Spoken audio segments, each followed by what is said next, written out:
Assalamualaikum warahmatullahi wabarakatuh. Saya akan mempresentasikan materi pembelajaran 2 mata kuliah Bahasa Indonesia, yaitu Sejarah Perkembangan Bahasa Indonesia.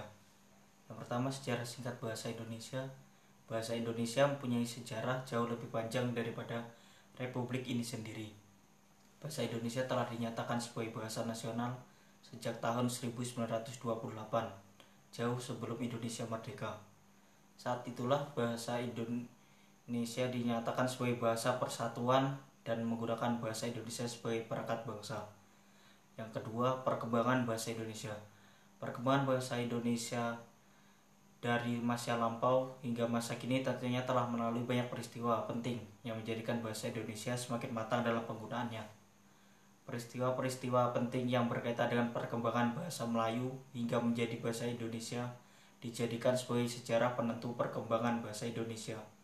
Perkembangan bahasa Indonesia terjadi pada tahun 1901 sampai tahun 2013.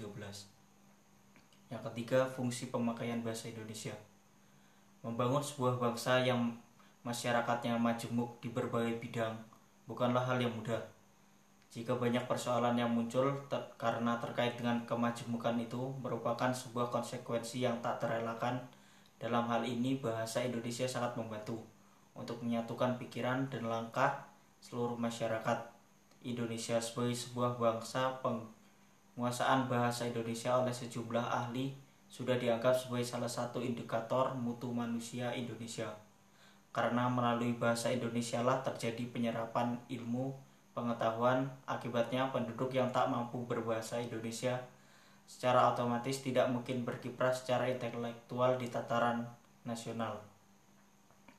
Perlu kesadaran yang besar kepada seluruh masyarakat Indonesia untuk mengamalkan penggunaan bahasa Indonesia dalam situasi komunikasi sehari-hari. Sekian video saya. Terima kasih.